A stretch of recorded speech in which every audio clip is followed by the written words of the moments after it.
গাঁৱত মূল্যবৃদ্ধি হোৱা নাই, যি হৈছে চহৰত হৈছে। চিলিণ্ডাৰ নহ'লে খৰিত ভাত বনাই খাব। গাঁৱৰ ৰাইজে কোনো চিন্তা কৰিবলগীয়া হোৱা নাই আৰু গাঁৱৰ ৰাইজ ভালদৰেই আছে। মূল্য বৃদ্ধিক লৈ তাচ্ছিল্যসূচক মন্তব্য বিজেপি বিধায়ক ৰমাকান্ত দেউৰীৰ। মূল্য বৃদ্ধি হোৱাটো এটা স্বাভাৱিক প্ৰক্ৰিয়া। জনাই গৈছোঁ এই মুহূৰ্তৰ আন এক বিগ ব্ৰেকিং নিউজ। গাঁৱত মূল্য বৃদ্ধি হোৱা নাই, যি হৈছে চহৰত হৈছে। চিলিণ্ডাৰ নহ'লে খৰিত ভাত বনাই খাব। আৰু যি সময়ত মূল্য বৃদ্ধিয়ে জুৰুলা কৰিছে, তেনে সময়তে এনে এক মন্তব্য আহিছে বিধায়ক ৰমাকান্ত দেউৰীৰ পৰা। জনাই আছোঁ এই মুহূৰ্তৰ আন এক বিগ ব্ৰেকিং নিউজ।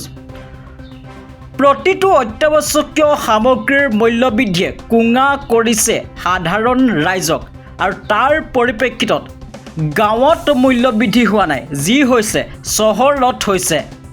আৰু চিলিণ্ডাৰ নহ'লে খৰিত ভাত বনাই খাব। এনে ধৰণৰ তাচ্ছিল্যসূচক মন্তব্য বিজেপিৰ বিধায়ক ৰমাকান্ত দেউৰীৰ।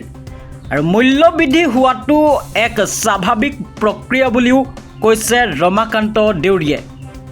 জনাই আছোঁ এই মুহূৰ্তৰ আন এক বিগ ব্ৰেকিং নিউজ। আৰু গাঁৱত মূল্য বৃদ্ধি হোৱা নাই, যি হৈছে চহৰত হৈছে। যিহেতু চিলিণ্ডাৰৰ পৰা আদি কৰি অত্যাৱশ্যকীয় সামগ্ৰীৰ মূল্য বৃদ্ধিয়ে ক্ৰমান্বয়ে কোঙা কৰিছে সাধাৰণ জনতাক। আৰু তাৰ পিছত এনেদৰে তাচ্ছিল্যসূচক মন্তব্য কৰিছে বিজেপিৰ বিধায়ক ৰমাকান্ত দেউৰীয়ে। ৰমাকান্ত দেউৰীৰ মতে গাঁৱৰ ৰাইজ ভালদৰেই আছে আৰু গাঁৱৰ ৰাইজে কোনো চিন্তা কৰিবলগীয়া হোৱা নাই। চিলিণ্ডাৰ নহ'লে খৰিত ভাত বনাই খাব। আৰু চিলিণ্ডাৰৰ দামৰ মূল্য বৃদ্ধিয়ে এক প্ৰকাৰৰ পাকঘৰত হাহাকাৰ লাগিছে বহু ৰান্ধনিৰ। আৰু আনফালে পেট্ৰলৰ মূল্য বৃদ্ধিয়ে ক্ৰমান্বয়ে কোঙা হৈ পৰিছে সাধাৰণ জনতা। আৰু তাৰ পৰিপ্ৰেক্ষিতত বিজেপি বিধায়ক ৰমাকান্ত দেউৰীৰ তাচ্ছিল্যসূচক মন্তব্য। আমি জনাই গৈছোঁ এই মুহূৰ্তত আন এক বিগ ব্ৰেকিং নিউজ। আৰু গাঁৱত মূল্য বৃদ্ধি হোৱা নাই, যি হৈছে চহৰত হৈছে। আৰু চিলিণ্ডাৰ নহ'লে খৰিত ভাত বনাই খাব। আৰু গাঁৱৰ ৰাইজে কোনো চিন্তা কৰিবলগীয়া হোৱা নাই। গাঁৱৰ ৰাইজ ভালদৰেই আছে। এনেসমূহ তাচ্ছিল্যসূচক মন্তব্য কৰিছে বিজেপিৰ বিধায়ক ৰমাকান্ত দেউৰীয়ে।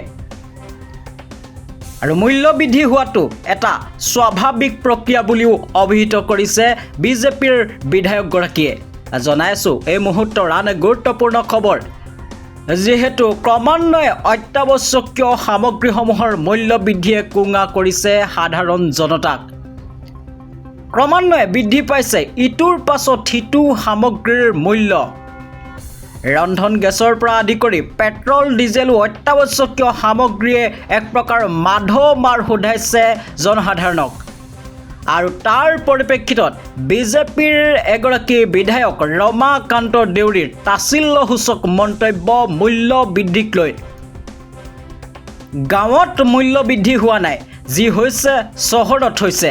আৰু চিলিণ্ডাৰ নহ'লে খৰিত ভাত বনাই খাব। আৰু গাঁৱৰ ৰাইজে এতিয়া কোনো চিন্তা কৰিবলগীয়া হোৱা নাই। আৰু যিহেতু চিলিণ্ডাৰৰ পৰা আদি কৰি অত্যাৱশ্যকীয় সামগ্ৰীৰ মূল্য বৃদ্ধি কেৱল গাঁৱত হোৱা নাই বুলি অভিহিত কৰিব খুজিছে নেকি বিধায়কগৰাকীয়ে। আৰু এফালে মূল্য বৃদ্ধিয়ে ৰাম টাঙোন সোধাইছে জনসাধাৰণক, আনফালে বিজেপিৰ বিধায়কগৰাকীৰ মূল্য বৃদ্ধিক লৈ তাচ্ছিল্যসূচক মন্তব্য। আৰু মূল্য বৃদ্ধি হোৱাটো এটা স্বাভাৱিক প্ৰক্ৰিয়া বুলিও অভিহিত কৰিছে বিজেপিৰ বিধায়ক ৰমাকান্ত দেউৰীয়ে। আৰে গাঁৱৰ মানুহ চিলিণ্ডাৰ নাপালে বা খৰি জ্বলাব কি আছে? গাঁৱৰ মানুহে কেনে নাজানে? আমাৰ গাঁৱৰ মানুহবিলাকে কেতিয়াও নাজানে। আৰু গাঁৱৰ মানুহবিলাকৰ তাত এতিয়াও বহা নাই, মিছা কথা কৈছে এইটো কথা। আৰে হোৱা নাই। আমি মই নিজে খেতি কৰোঁ, নিজে উৎপাদন কৰোঁ। কিয় পাই আছে? কোনে কৈছে নাই পায়? আৰে গাঁৱৰ মানুহ চিলিণ্ডাৰ নাপালে বা খৰি জ্বলাব কি আছে? এইখন দেখোন বিশ্বই হাহাকাৰ হৈছে আজি। এনেকৈ যে যুদ্ধখনে যদি আৰু দুমাহ বাঢ়ি যায়, দুমাহ যদি বৃদ্ধি হয়, তেতিয়া ভাই আৰুতো বৃদ্ধি হ'ব। সেইটোতো বৃদ্ধি হোৱাটো স্বাভাৱিক। আজি বিশ্বই হাহাকাৰ হৈছে।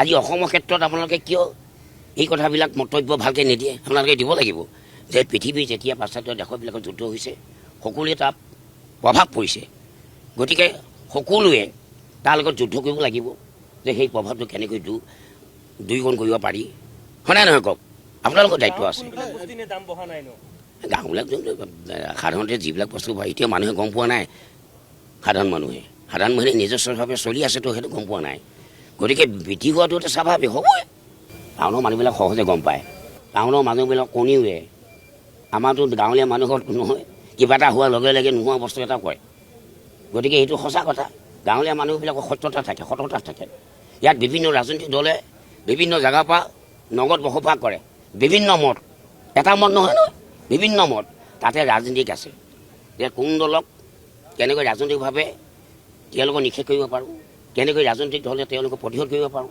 এই কথাটো ৰাজনৈতিক দলসমূহ ইটোৱে সিটোক ঠেলি থাকে ইটোৱে ঠেলি বোকা চটিয়াই থাকে মই সততা নাই বুলি কোৱা নাই নহয় মই জানো সততা নাই বুলি কৈছোঁ কিন্তু গাঁৱত বসবাস কৰা মানুহে যি জীৱন ধাৰণৰ প্ৰণালী বেলেগ আৰু নগৰত বাস কৰা মানুহৰ জীৱন ধাৰণৰ প্ৰণালী অলপ বেলেগ সেই কথাকে কৈছোঁ বিৰোধী দলসমূহ তেওঁলোকতো ধাৰাবাহিকতা ৰক্ষা কৰিছে তেওঁলোকে বিৰোধী দল হোৱা নাই নামটোৱে বিৰোধী যদি বিৰোধী নকৰে তেতিয়া তেওঁলোকে কেনেকৈ বিৰোধী হ'ল কওকচোন বাৰু যদি বিৰোধী পাৰ্টীয়ে বিৰোধীয়ে নকৰে তেতিয়া কেনেকৈ বিৰোধী হ'ল মিস্ত্ৰী হ'ল বিৰোধী গতিকে বিৰোধী কৰিব লাগিব